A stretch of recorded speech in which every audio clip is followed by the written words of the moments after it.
วันพิเศษในฤดูกาลเข้าพรรษาประจำปีพุทธศักราช 2567 ดำเนินงานโดยคณะสงฆ์จังหวัดเชียงใหม่สภานักธรรมจังหวัดเชียงใหม่พุทธสมาคมจังหวัดเชียงใหม่ยุวพุทธิกสมาคมจังหวัดเชียงใหม่สภาวัฒนธรรมอำเภอเมืองเชียงใหม่มูลนิธิพุทธสมาคมชมรมอนุรักษ์วัฒนธรรมประเพณีท้องถิ่นเชียงใหม่ชมรมลูกเสือชาวบ้านจังหวัดเชียงใหม่ทสปชอำเภอเมืองเชียงใหม่จัดกิจกรรมประจำปีดำเนินงานโดยคณะกรรมการบริหารงานกลุ่มหนุ่มสาวจังหวัดเชียงใหม่รถด่วนขบวนที่ 7 อังคารที่ 10 กันยายน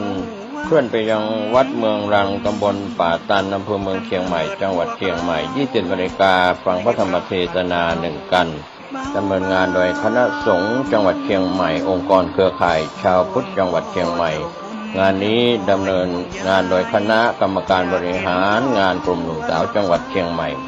ก็เชิญท่านผู้ที่สนใจจะได้เดินทางไปร่วมฟังเทศน์บำเพ็ญกุศลกับรายการรถด่วนขบวนพิเศษทั้ง3 ขบวนตั้งแต่ขบวนที่ 1 จนถึง 13 ได้บุญได้กุศลจากการฟังธรรมบำเพ็ญบุญบารมีในช่วงเทศกาลเข้าพรรษาและออกพรรษาได้บุญโดยทั่วหน้ากันสวัสดีครับ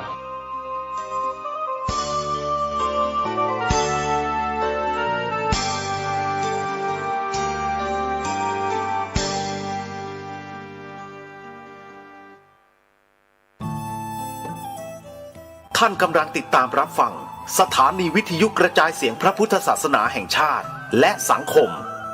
คลื่นเพื่อการศึกษาพระพุทธศาสนาและวัฒนธรรมระบบ FM 104.5 เมกะเฮิรตซ์รายการต่อไปเป็นรายการคดีโลกคดีธรรม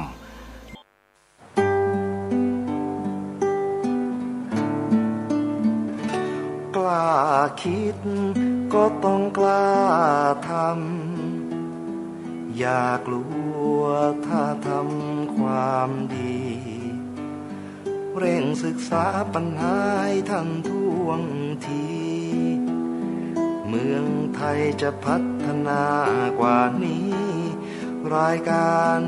ดีๆคดีโลกคดีธรรมขอรำพันบรรยายความคิดเครื่องไม้แห่งสีทั้ง3งามถนัดขาวคือบริสุทธิ์สีสวัสดิ์หมายพระไตรรัตน์และธรรมะคุ้มจิตไทยแดงคือโลหิตเราใสซึ่งยอมสละได้เพื่อรักษาชาติศาสนาน้ำเงินคือสีโสภาอันจอมประชาถ้าโปรดเป็นของส่วนองค์จัดริ้วเข้าเป็นไตรรงค์จึงเป็นสีธงที่รักแห่งเราชาวไทยทหารอวตารนำไปยงยุทธวิชัยวิชิตก็ชูเกียรติสยาม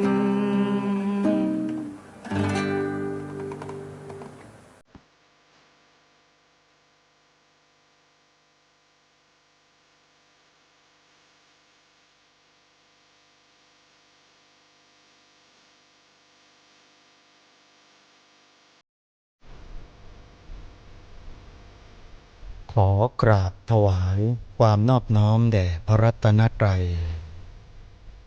ถวายความเคารพพระมหาเถระพระเถรานุเถระ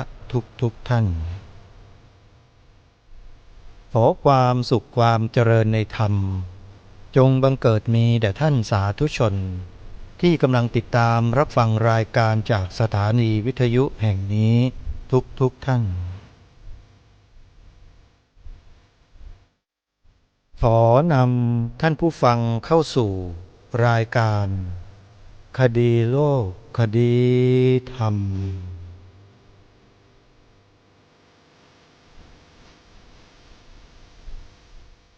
พบกันวันนี้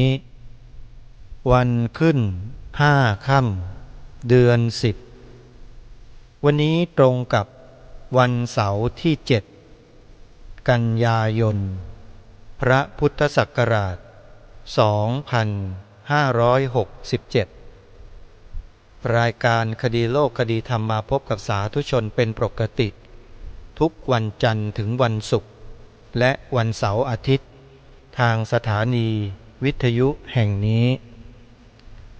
ท่านสาธุชนสามารถใช้โทรศัพท์มือถือระบบ Android ดาวน์โหลดแอปพลิเคชัน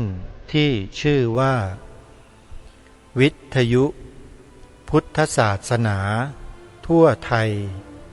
เพื่อติดตามรับฟังรายการนี้และรายการธรรมะต่างๆได้ตลอด24ชั่วโมงใครที่บอกให้ผู้อื่นดาวน์โหลดแอปพลิเคชันนี้ผู้นั้นได้บุญเพราะเท่ากับว่าให้ธรรมะเป็นทานแก่ผู้อื่นด้วย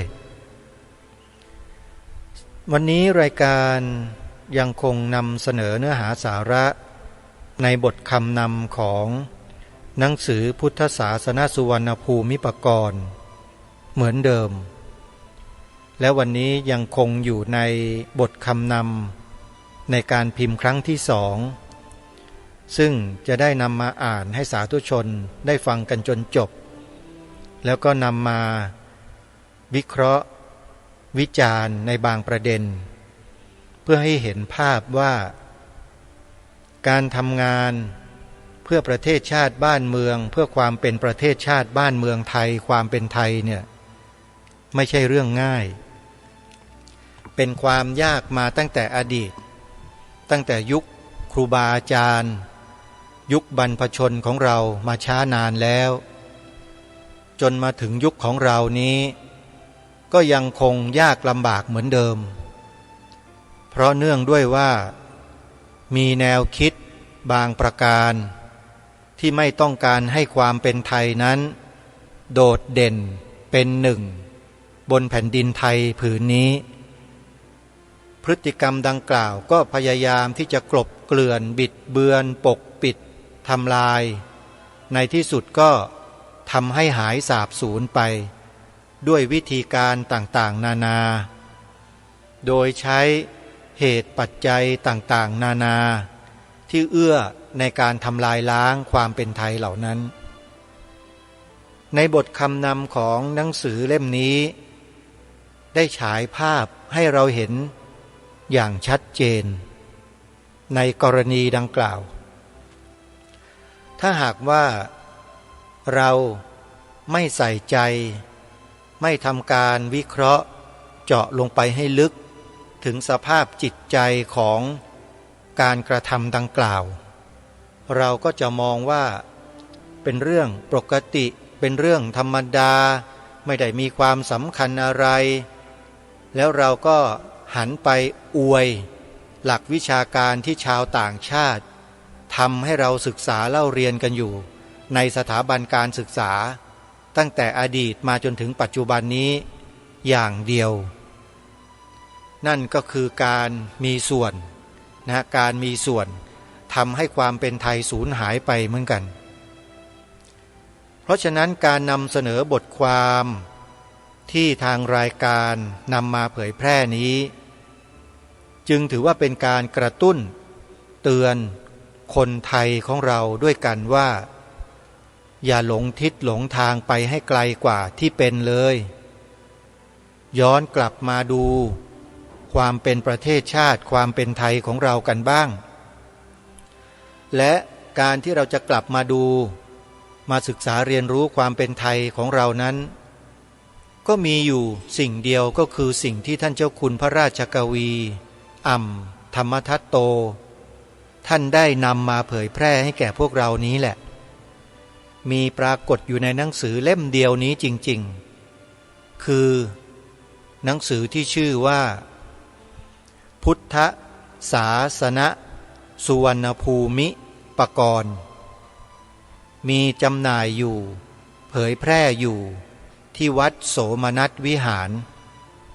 ใครสนใจก็ไปติดต่อ เพื่อขอรับหนังสือเล่มนี้ได้เลย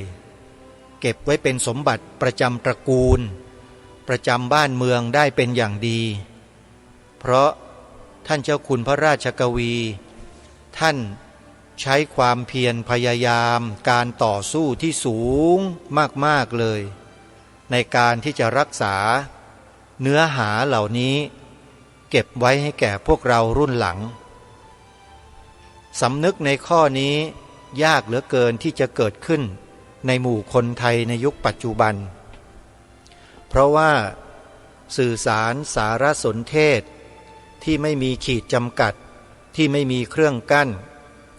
ทำให้ความรู้สึกนึกคิดของคนไทยลูกหลานไทยเราในยุคปัจจุบันนี้ยากต่อการที่จะสำนึกในสิ่งนี้ได้จะบอกว่าถูกสื่อทั้งหลายล้างสมองอยู่ตลอด24ชั่วโมง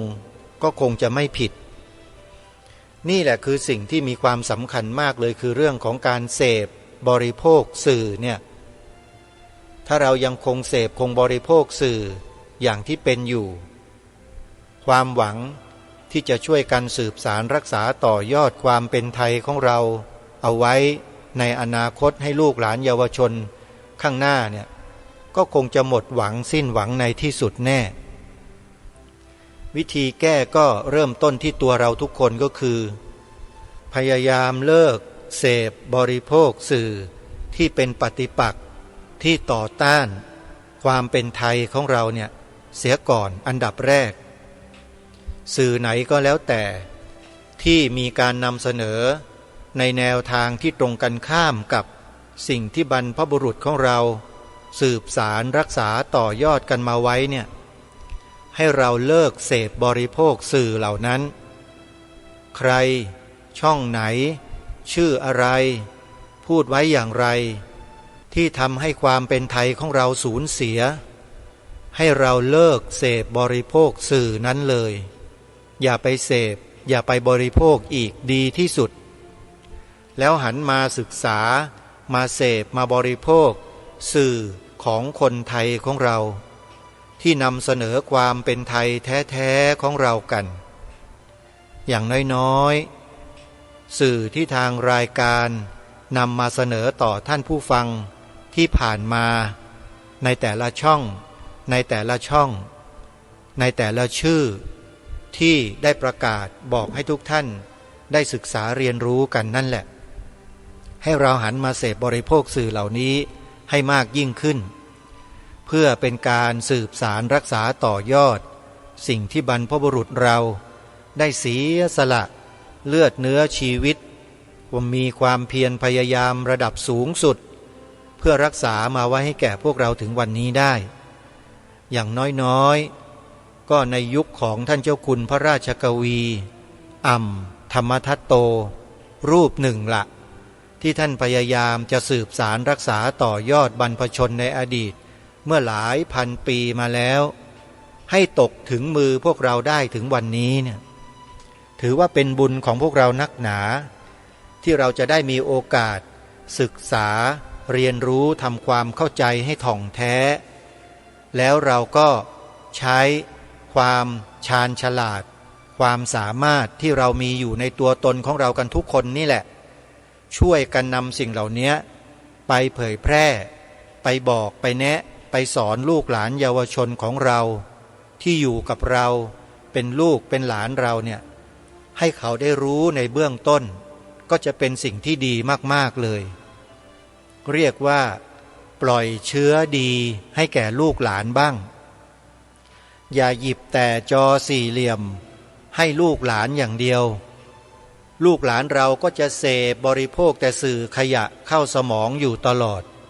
ประโยชน์ที่จะเกิดขึ้นแก่ลูกหลานเรามันก็จะไม่ได้อะไรเลย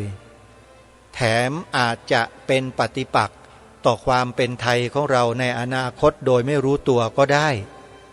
เพราะฉะนั้นพ่อแม่ผู้ปกครองของเด็กเยาวชนเนี่ยถือว่าเป็นส่วนที่มีความสำคัญมาก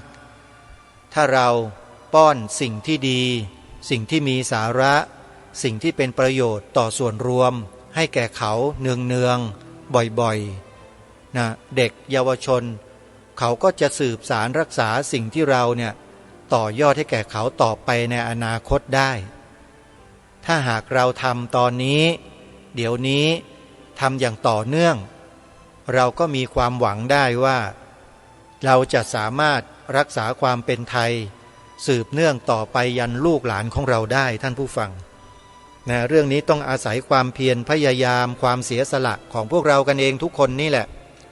นะเราคงจะไม่ไปหวังพึ่งใครหน่วยงานใดองค์กรใดเป็นหลักเพราะคงหวังพึ่งไม่ได้ถ้าหากว่าพึ่งได้ท่านเจ้าคุณพระราชกวีอ่ำธรรมทัตโตก็คงไม่โดนกระทำอย่างที่เราทราบในบทคำนำที่ผ่านมาหรอกบทคำนำในการพิมพ์หนังสือครั้งแรกท่านไม่ได้ปรารภอะไรเยอะนะแต่ในการพิมพ์ครั้งที่สองเนี่ยท่านปรารภไว้เยอะมากและตรงด้วยก็เลยเดี๋ยวจะอ่านย้อนหลังกลับไปให้เราฟังกันอีกครั้งหนึ่งในวรรคใกล้ๆกันนี่แหละเพื่อให้เกิดความต่อเนื่องกันจากเมื่อวานนี้ถ้าใครฟังเมื่อวานนี้แล้วก็จะทราบเนื้อหาตั้งแต่วรรคแรกมาจนถึงวรรคที่จบไปเมื่อวานและในวันนี้ก็จะอ่านวรรคที่จบไปเมื่อวานเนี้ยเป็นการดึงเอาเนื้อความนั้นเข้ามาผนวกกับเนื้อความในวรรคต่อไปให้เราได้ทำความเข้าใจต่อเนื่องกันก็เลยจะอ่านย้อนกลับไปหนึ่งวรรคเพื่อให้พวกเราได้รำลึกนึกถึงเนื้อหาเมื่อวานนี้กันให้ได้แล้วก็ประติดประต่อกันต้องขอบอกกับท่านผู้ฟังไว้ก่อนว่าในบทคำนำการพิมพ์ครั้งที่สองของพระเดชพระคุณท่านเนี่ยท่านพูดจาตรงๆแล้วท่านก็บอกด้วยว่าก่อนหน้านี้ไม่กล้าที่จะพูดอะไรแต่ในครั้งนี้ในการเขียนบทคำนำครั้งนี้เนี่ยเรียกว่าท่านใส่เต็มสปีดเลยโยมใส่เต็มสปีดเลยคือไม่ยั้งเลยอ่ะกล่าวตรงๆเลยเต็มเลยนี่แหละคือลักษณะนิสัยของบุคคลผู้บำเพ็ญบารมีโยมเขาจะไม่กลัวต่อความจริงไม่กลัวต่อความปลอมเพราะท่านอยู่บนหลักที่ถูกต้องที่ท่านมั่นใจและถูกต้องตรงตามหลักธรรมคำสอนของพระบรมศาสดาสัมมาสัมพุทธเจ้าแล้วเนี่ยท่านจะไม่กลัวอะไรในการเขียนบทคำนำในครั้งที่สองเนี่ยบอกชัดเจนเลยว่าท่านไม่กลัวถ้าท่านกลัวท่านคงไม่กล้าเขียนอะไรออกมาตรงๆแบบนี้แน่เดี๋ยวในช่วงท้ายๆของบทคำนำครั้งที่สองเนี่ยท่านลองฟังดูก็แล้วกันว่าท่านได้กล่าวไว้อย่างไรแต่ก่อนจะถึงบทคำนำที่เหลือในตอนที่สองก่อนจะจบเนี่ยขอแจ้งข่าวงานบุญงานมหากุศลให้สาธุชนได้มีส่วนร่วมกันนิดนึงโครงการพุทธธรรมนำสุขของคณะสงฆ์จังหวัด101จัดงานกิจกรรมธรรมสัญจรแสดงธรรมปุจฉาวิสัชนาไปในหลายพื้นที่ในช่วงเข้าพรรษาก็เลยนำมาประกาศให้ญาติโยมสาธุชนชาวจังหวัด101และจังหวัดใกล้เคียงได้มีโอกาสไปร่วมงานกันเพราะงานแบบนี้เป็นงานที่มีประโยชน์มากๆเลยเป็นงานที่เรานำสารหรือนำสาระที่เป็นประโยชน์ใส่ชีวิตกับตัวเองโดยตรงเลยคือการเดินทางไปร่วมกิจกรรมและไปฟังธรรมฟังเทศน์ฟังการสนทนาธรรมแลกเปลี่ยนความรู้ทางธรรมกับครูบาอาจารย์ธรรมกถึกทั้งหลายทั้งปวงซึ่งในครั้งนี้เนี่ยทางโครงการพุทธธรรมนำสุขได้นิมนต์ท่านเจ้าคุณพระราชวชรบัณฑิตหรือพระอาจารย์มหาประนอมธรรมลังการโรเจ้าอาวาสวัดจากแดงอำเภอพระประแดงจังหวัดสมุทรปราการผู้มีความเชี่ยวชาญชำนาญในด้านพระบาลีตถาฎีกาเนี่ยนะฮะมาเทศมาบรรยายในงานด้วยแล้วเดี๋ยวจะบอกว่าท่านมาเทศวันไหนอย่างไรนะฮะและอีกรูปหนึ่งก็คือพระอาจารย์มหาสมปองมุทิโตเจ้าสำนักปฏิบัติธรรมวัดวิหารธรรมอำเภอน้ำโสมจังหวัดอุดรธานีครูบาอาจารย์สายบาลีใหญ่เช่นเดียวกันกับท่านเจ้าคุณพระมหาประนอมธรรมลังการโรนั่นแหละเป็นศิษย์วัดท่าเมาโอด้วยกันทั้งคู่ ได้รับอาราธนานิมนต์มาบรรยายในงานนี้ด้วยเพราะฉะนั้นชาวจังหวัด101เนี่ยโชคดีมากที่จะได้ฟังธรรมบรรยายจากครูบาอาจารย์ทั้งสองรูปนี้นะฮะรายละเอียดต่างๆนั้นก็จะขอแจ้งโดยสรุปว่าโครงการพุทธธรรมนำสุขที่จังหวัด101มีงาน3วาระธรรมสัญจรไป3ที่ดังนี้ครั้งที่1วันที่10กันยายนจะสัญจรไปที่วัดห้วยกอยตำบลสามแยกอำเภอเลิงนกทาจังหวัดยโสธรใครอยู่ใกล้ก็เดินทางไปร่วมงานกันนะ10กันยายนไปที่วัดห้วยกอยกันได้ครั้งที่2สัญจรไปในวันที่25กันยายนสัญจรไปที่วัดศรีมงคลบ้านโป่งตำบลบึงเลิศอำเภอเมยวดีจังหวัด101ตำบลบุงเลิศนะบุงเลิศอำเภอเมยวดีจังหวัด101นะใครอยู่ใกล้ก็ไปร่วมบุญกันและอีกครั้งหนึ่งครั้งที่3วันที่10ตุลาคมสัญจรไปที่วัดหนองโมงบูรพารามตำบลรอบเมืองอำเภอหนองพอกจังหวัด101ท่านพระครูบูรพาธรรมบัณฑิตท่านเป็นเจ้าอาวาสอยู่วัดนี้และท่านเจ้าคุณพระราชวชรบัณฑิตพระอาจารย์มหาประนอมธรรมลังการโรก็จะไปบรรยายที่วัดหนองโมงบูรพารามแห่งนี้ในวันที่10ตุลาคมนี้เองส่วนวันที่25กันยายนนั้นที่วัดศรีมงคลองค์แสดงธรรมบรรยายธรรมก็คือพระอาจารย์มหาสมปองมุทิโตญาติโยมนะใครสนใจก็ไปร่วมงานกันได้นี่คือกิจกรรมที่เป็นประโยชน์อย่างมากๆเลยสำหรับชาวพุทธของเราหาโอกาสยากญาติโยมปีหนึ่งจะมีสักครั้งหนึ่งนะคณะสงฆ์เขาจะจัดให้ตามรอบของกิจกรรมที่คณะสงฆ์ได้ดำเนินการในปัจจุบันนั่นก็คืองานเผยแผ่นั่นเองในส่วนของงานบุญกฐินสามัคคีที่ทางรายการแนะนำเชิญชวนสาธุชนมีส่วนร่วมก็เคยได้กล่าวบอกกับญาติโยมสาธุชนไปในทุกๆวันเป็นปกติอยู่แล้วก็ขอย้ำว่าออกพรรษาปีนี้เชิญชวนสาธุชนทำบุญเป็นเจ้าภาพถวายผ้ากฐินกันในที่ต่างๆดังนี้วัดป่าจริยธรรมอำเภอนาด้วงจังหวัดเลยหมายเลขโทรศัพท์0833275700โทรศัพท์เข้าไปร่วมบุญได้เลยโยมช่วงในพรรษานี่แหละแสดงความจำนงขอร่วมเป็นเจ้าภาพถวายผ้ากฐินสามัคคีสร้างมหาอุโบสถกับวัดป่าจริยธรรมได้เลยวัดที่2วัดหนองกายอำเภอแม่แตงจังหวัดเชียงใหม่ปีนี้ถวายผ้ากฐินเพื่อรวบรวมจตุปัจจัยสร้างอุโบสถทรงเจดีย์พุทธคยาเช่นกันโยมท่านใดที่จะร่วมเป็นเจ้าภาพบุญกฐินปีนี้ถวายวัดหนองกายให้โทรศัพท์ไปที่2หมายเลขนี้นะโยม081-765-6469และ0837893642วัดศรีอุดมวงศ์อำเภอวังสะพุงจังหวัดเลยจัดงานบุญกฐินในเดือนพฤศจิกายนท่านใดจะร่วมบุญกับวัดศรีอุดมวงศ์เพื่อร่วมทำบุญฉลองอุโบสถในเดือนมกราคมปีหน้างานบุญกฐินสามัคคีของวัดศรีอุดมวงศ์นี้แหละจะเป็นทุนในการจัดเตรียมงานจัดงานในเดือนมกราคมปีหน้านะโยมนะ ใครจะร่วมเป็นเจ้าภาพบุญกฐินสามัคคีวัดศรีอุดมวงศ์โทรศัพท์ไปที่หมายเลข0894044968วัดบ้านปลาคูนอำเภอโพนทรายจังหวัด101อันนี้ก็เป็นจังหวัดที่ประกาศ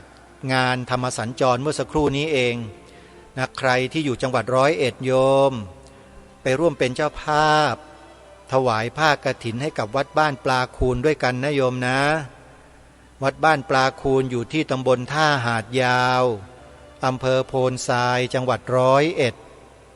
เบอร์โทรศัพท์วัดบ้านปลาคูนโยมแสดงความจำนงขอร่วมถวายผ้ากฐินเป็นเจ้าภาพร่วมกันหมายเลข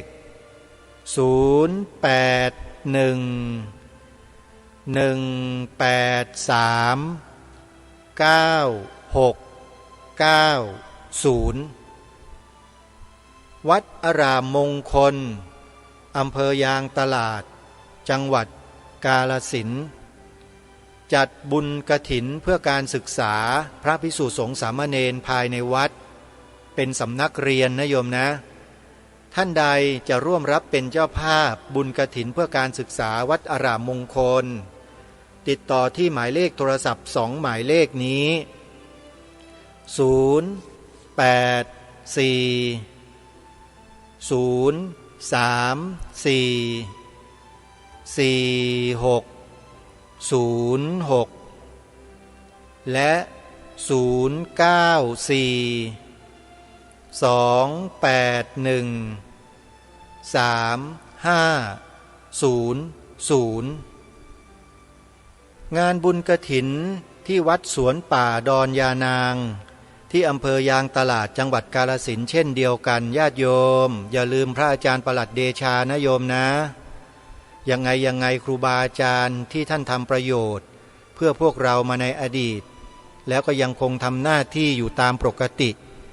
กฐินของวัดสวนป่าดอนยานางนะโยมโทรศัพท์ไปสอบถามที่หมายเลขนี้ได้เลย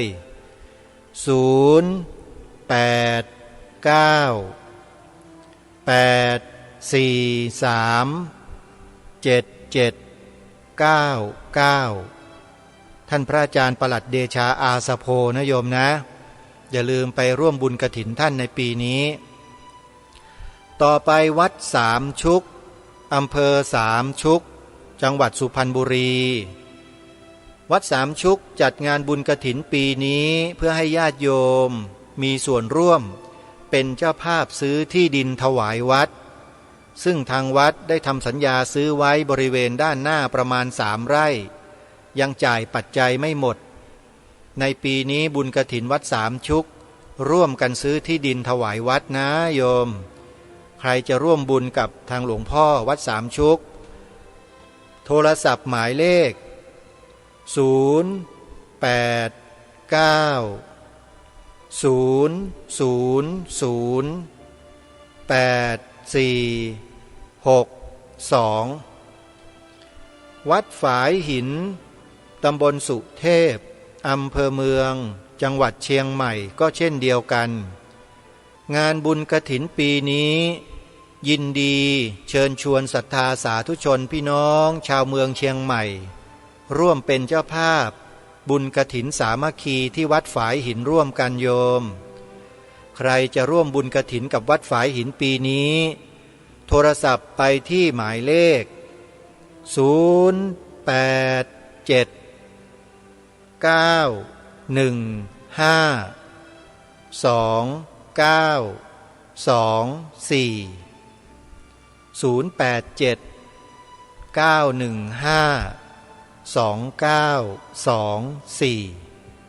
ขออนุโมทนาบุญทุกท่านสำหรับสวนป่าสามัคคีธรรมไม่มีงานบุญกฐินนะโยมนะ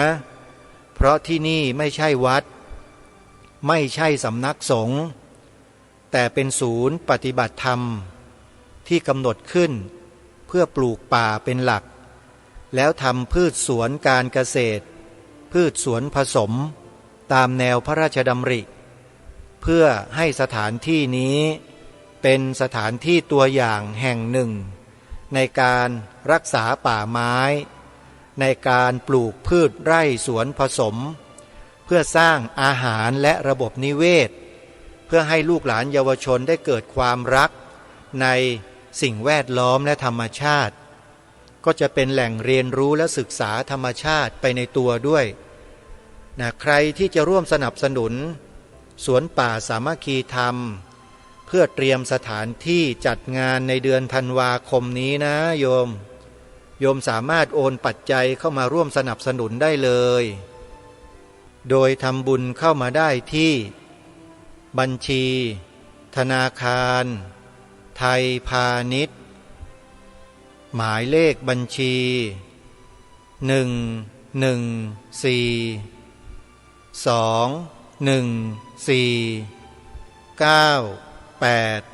114249897ธนาคารไทยพาณิชย์เลขบัญชี114-214-9897โทรศัพท์หมายเลข0946626935เอาละประชาสัมพันธ์ข่าวสารงานบุญมาก็พอสมควรแล้วในช่วงนี้จะได้มาฟังบทความในบทคำนำการพิมพ์ครั้งที่2ในหนังสือพุทธศาสนสุวรรณภูมิปกรณ์กันต่อเนื่องจากเมื่อวานนี้ท่านผู้ฟังอย่างที่เกริ่นไปตอนต้นว่าในการพิมพ์ครั้งที่2นี้ท่านเจ้าคุณพระราชกวีอ่ำธรรมทัตโตท่านบอกชัดเจนเลยว่าท่านไม่กลัวแล้วท่านก็เขียนความจริงเอาไว้ให้แก่พวกเราได้รู้กันว่าเกิดอะไรขึ้นกับองค์ท่านในการทำงานตรงนี้แล้วคนหรือแนวความคิดหรือพฤติกรรมที่ทำกับท่านนั้นเป็นยังไงเดี๋ยวมาฟังพร้อมๆกันและพวกนี้ออกไปเรียนศึกษาเอาแบบอย่างฝรั่งมาเผยแพร่ระยำวิตฐานไว้ให้ไทยลบล้างระบบแบบอย่างอันดีของไทยซึ่งแบบอย่างอันดีนี้ยังเหลืออยู่เพียงไทยชาวไร่นาเท่านั้นจึงขอแจ้งให้พวกเราไทยในทุ่งนารู้การก่อนไม่กล้าพูดเพราะเราไทยชาวนามีแต่คนดีๆมีระบบแบบอย่างอันดีประจำไทยอยู่ตลอดจึงถูกเขาหลอกมา10 กว่าปีแล้วพวกผีเผือกจีนเรียกออกเสียงว่าอั่งหม้อกุ้ยผีผมแดงพวกผีเผือกต่างถือกันว่าลิงเป็นต้นกำเนิดของเขาหลักฐานก็คือกฎทฤษฎีชาญดาวินที่ทำนิทรรศการไว้ณกรม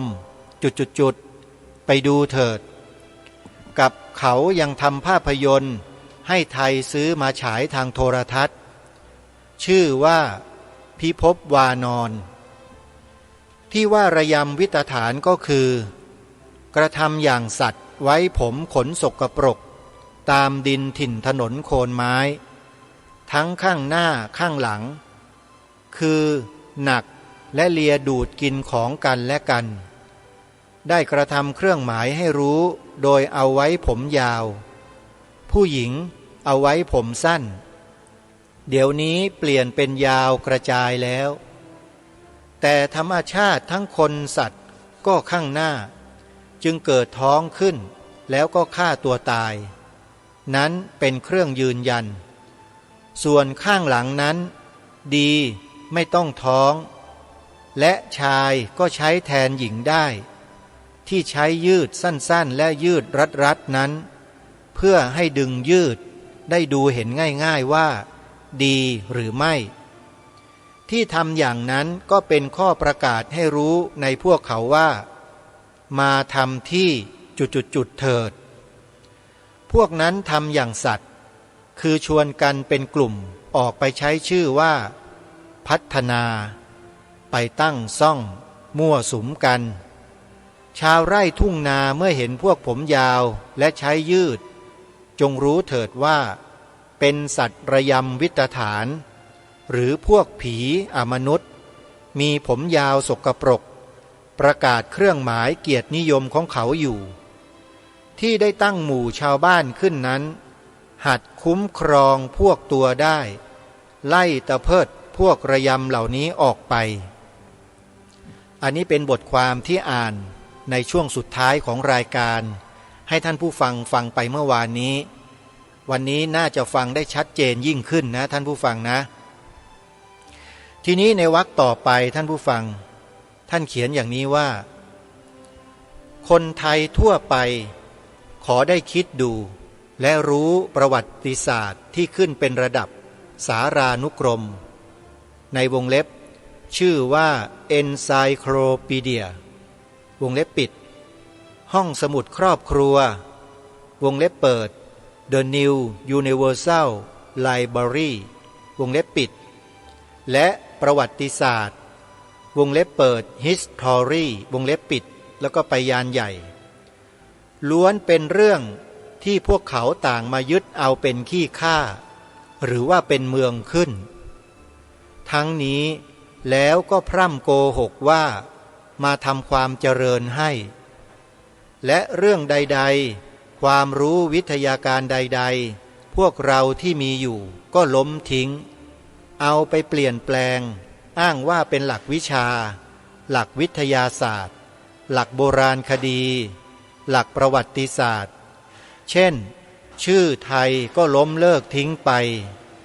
สุวรรณภูมิก็แก้เปลี่ยนเป็นทวารวดีที่ยังเห็นได้คือสถาปัตยกรรมแรงหรือหินผุปูนขาวปูนแดงทำนาข้าวนาเกลือนากุ้งทำน้ำตาลโตนดน้ำตาลมะพร้าวจากและขนมที่ทำด้วยน้ำตาลเช่นฝอยทองทองหยิบทองหยอดก็เอายกให้ฝรั่งทำน้ำตาลไม่เป็นจะรู้ทำได้อย่างไรทองคำเปลวลงรักปิดทองลายรดน้ำลายเขียนทองฝรั่งไม่รู้และทำไม่เป็นจึงไม่ได้กล่าวถึงไว้ในประวัตินั้นๆเราคนไทยในทุ่งนาจึงรู้ของไทยอย่างดีที่สุดทั้งได้กระทำไว้ทั่วไปเพราะเรื่องเหล่านี้เป็นของไทยอยู่แล้วและพวกนอกนาเหล่านี้เอาเรื่องของไทยไปบิดเบือนเสียจึงไม่มีอะไรเป็นของไทยเลยนี่ก็เป็นวรรคต่อมาที่ท่านเขียนไว้ในบทคำนำในการพิมพ์ครั้งที่สองในช่วงวรรคนี้เนี่ยท่านพูดเปิดเผยชัดเจนเลยว่าคนไทยเราเป็นทาสของฝรั่งทางความคิดนำเอาความเป็นไทยเราลบล้างทิ้งไปหมดแล้วอ้างว่านั่นคือการพัฒนาบอกว่าเป็นการพัฒนาเป็นหลักวิชาเป็นหลักวิทยาศาสตร์หลักโบราณคดีหลักประวัติศาสตร์อะไรต่อมีอะไรแล้วก็ลบความเป็นชื่อไทยนั้นทิ้งไปหมดเช่นลบคำว่าสุวรรณภูมิไม่มีนะแก้เป็นอะไรเป็นทวารวดีนะฮะแล้วก็ที่ยังเห็นกันได้อยู่เป็นแบบไทยๆก็เป็นรูปธรรมก็เช่นสถาปัตยกรรมที่เป็นหินศิลาแรงหรือหินผุ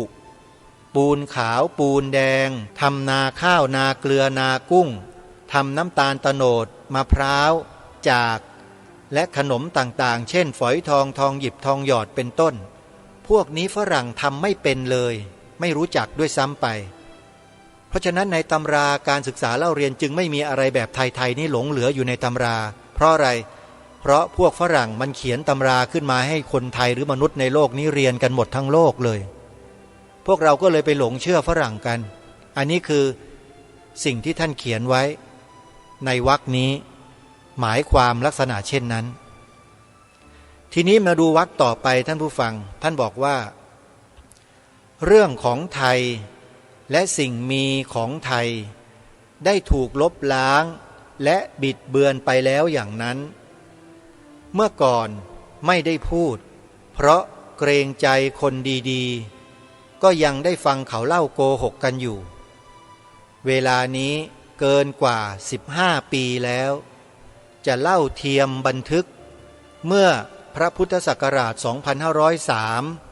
2504 2505 มีการขุดค้นที่คูบัว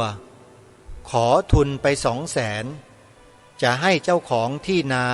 ซึ่งรับการสอนเรียนรู้เป็นกรรมกรขุดค่าจ้างคนละ25 บาทประมาณ25 คนหรือกว่าจ่ายจริงเพียง10ก็มับได้375ซื้อเหล้ากินกันเมาตลอดวันพอผู้ขุดค้นได้นำมอบให้ก็นำออกไปขายที่นั่นมีที่เหลืออยู่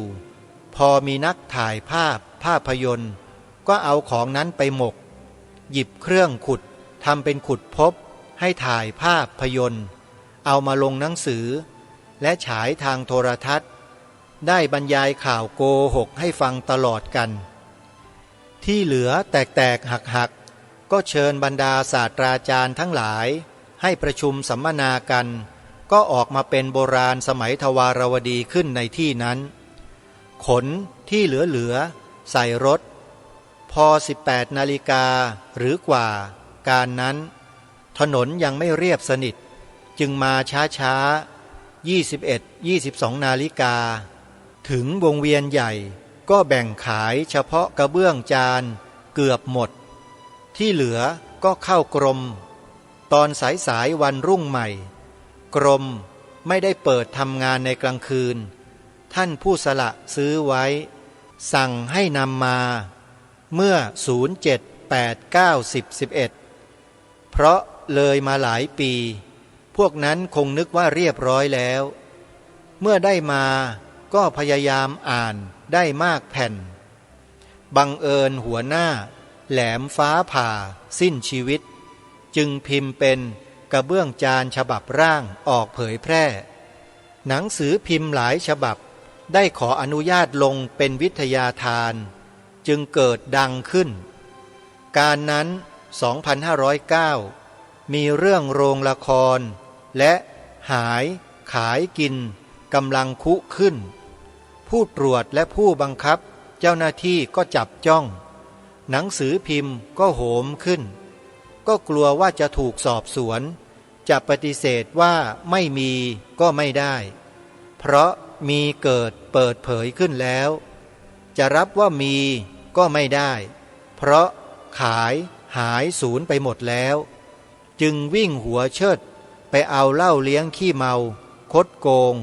ถูกหนังสือพิมพ์ไล่ออกไปเก็บอิฐเก่าคูบัวทำปลอมหลอกขายนักทัศนาจรให้รับว่าทำความจริงทำเสียนต่างๆไปพบนักทำกระเบื้องซีเมนต์ปูพื้นที่บางขุนเทียนถามเขาก็รับว่าทำการนั้น 2509 เปิดพิพิธภัณฑ์อู่ทองตรัสถามได้ส่งนายจุดๆมาติดต่อเพราะไม่รู้ว่ามีการวางแผนไว้แล้วได้มอบให้ครึ่งแผ่นหักแล้วเพื่อดูข้างในเห็นได้เจ้าหนี้ได้ไปสุมหัวร่วมกันเขียนแถลงการเถื่อนเป็นทางออกซึ่งเป็นทางเดียวว่าของปลอมโกหกหลอกลวงหลักฐานที่ขายไปนั้น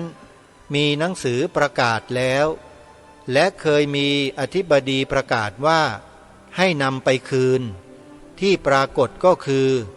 ได้ให้ทุนเพื่อรับไว้จึงมีอยู่ที่คูบัวและที่นี่กับที่ซิดนีย์ออสเตรเลียที่คูบัวพวกนี้ยังไปขู่เอามาเพื่อมีอยู่แทนที่หายไปแล้วที่นี่ก็มาเอาลายจารึก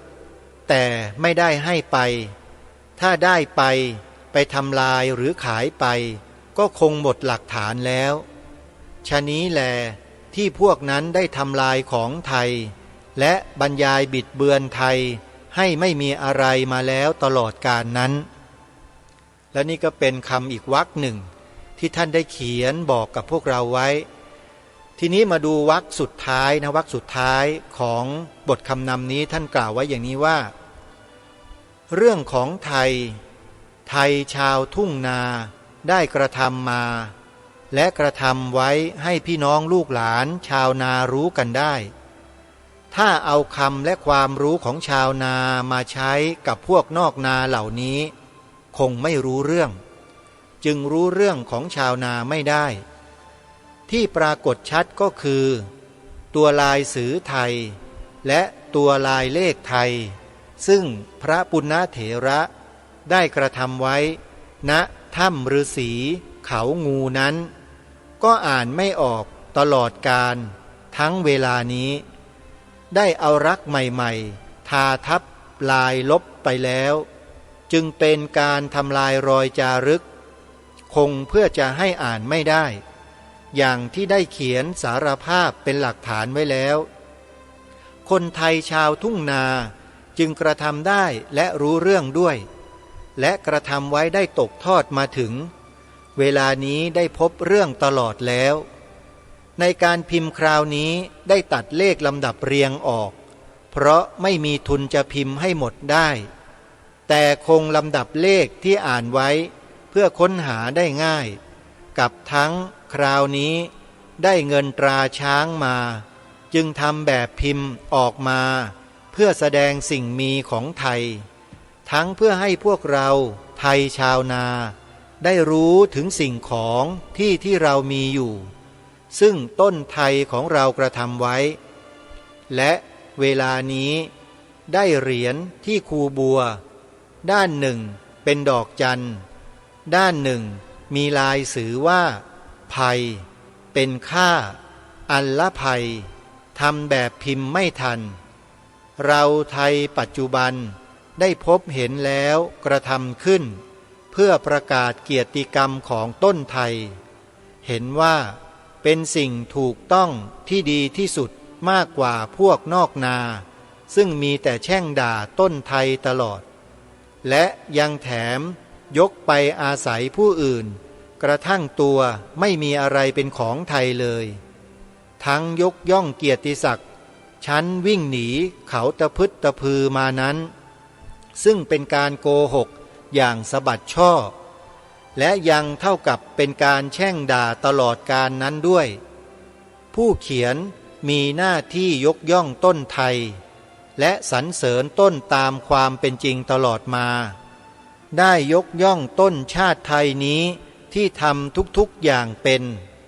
แม้สร้างสรรค์ลูกหลานว่านเครือเชื้อเถาให้คงอยู่มากระทั่งเป็นมนุษยชาติหนึ่งของโลกจึงกระทำอย่างนี้มาหลาย10 ปีแล้วใครจะว่าเป็นชาตินิยมเป็นไทยนิยมนี้ว่าเป็นการใดอะไรนั้นก็ยอมรับโดยหน้าชื่นด้วยความเป็นสุขกายสบายใจตามระบบไทยซึ่งมีว่าชาติศาสนาพระมหากษัตริย์อันรวมอยู่ในความเป็นไทยชัดเจนนี้สมเด็จพระมหาธีรราชเจ้าทรงตั้งไว้แน่ใจว่าไม่ผิดเยี่ยงอย่างไทยลงชื่อธรรมทัตโตในวงเล็บพระราชกวีอ่ำธรรมทัตโตวัดโสมนัสวิหารกรุงเทพ19 กันยายน 2520จบบทคำนำในการพิมพ์ครั้งที่2ท่านผู้ฟังคิดว่าคงไม่ต้องอธิบายความอะไรกันมากเชื่อว่าท่านที่ตั้งใจฟังนั้นคงจะทราบความในใจของท่านเจ้าคุณพระราชกวีรูปนี้เป็นอย่างดีว่าท่านได้ระบายอะไรออกมาให้เราได้ฟังกันท่านอึดอัดอั้นมานาน15 ปีท่านผู้ฟังท่านไม่กล้าที่จะพูดอะไรแบบเปิดเผยขนาดนี้มาก่อนและในการที่ท่านเขียนบทคำนำครั้งที่2เนี่ยจึงทำให้เรารู้ว่าประเทศไทยนี้เกิดอะไรขึ้นแล้วเป็นมาตั้งแต่ยุคใดสมัยใดแล้วเป็นมาถึงในปัจจุบันในรุ่นของพวกเรานี้หรือไม่ท่านก็ลองพิจารณากันดูแล้วกันว่า พฤติกรรมในลักษณะเดียวกันนั้นน่ะที่ท่านเจ้าคุณพระราชกวีท่านได้พบได้เจอนั่นน่ะมันมีอยู่มาจนถึงปัจจุบันนี้หรือไม่แล้วยิ่งในตอนท้ายบทความนี้นะท่านได้กล่าวถึงพระนามของสมเด็จพระมหาธีรราชเจ้าท่านบอกว่าพระองค์ท่านทรงตั้งไว้ในเรื่องของ3 สถาบันชาติศาสนาพระมหากษัตริย์ชัดเจนท่านผู้ฟังรายการนี้ย้ำในสิ่งเหล่านี้มาโดยตลอดแล้วก็มาบรรจบลงในตรงนี้นี่แหละท่านผู้ฟังชัดเจนนะฮะคงไม่ต้องอธิบายความนะท่านผู้ฟังนะวันนี้เวลาของรายการก็หมดลงพอดีท่านผู้ฟังเดี๋ยวในบทคำนำในครั้งที่3ท่านเจ้าคุณท่านจะเขียนไว้ว่าอย่างไรจะมากกว่านี้ไหมจะเปิดอะไรได้เยอะขึ้นมากกว่าเดิมหรือไม่เดี๋ยวเรามาฟังกันในครั้งต่อไปวันนี้เวลาของรายการหมดท่านผู้ฟังต้องขอสมมุติยุติรายการไว้แต่เพียงเท่านี้ก่อนพบกับรายการได้ใหม่ในวันต่อไปขอความสุขความสวัสดีในธรรมแห่งองค์สมเด็จพระบรมศาสดาสัมมาสัมพุทธเจ้าจงปรากฏเกิดมีขึ้นในจิตใจของท่านผู้ฟังทุกท่านทุกคนเทินขอเจริญพรกล้าคิดก็ต้องกล้าทำอย่ากลัวถ้าทำความดีเร่งศึกษาปัญหาให้ทันท่วงทีเมือง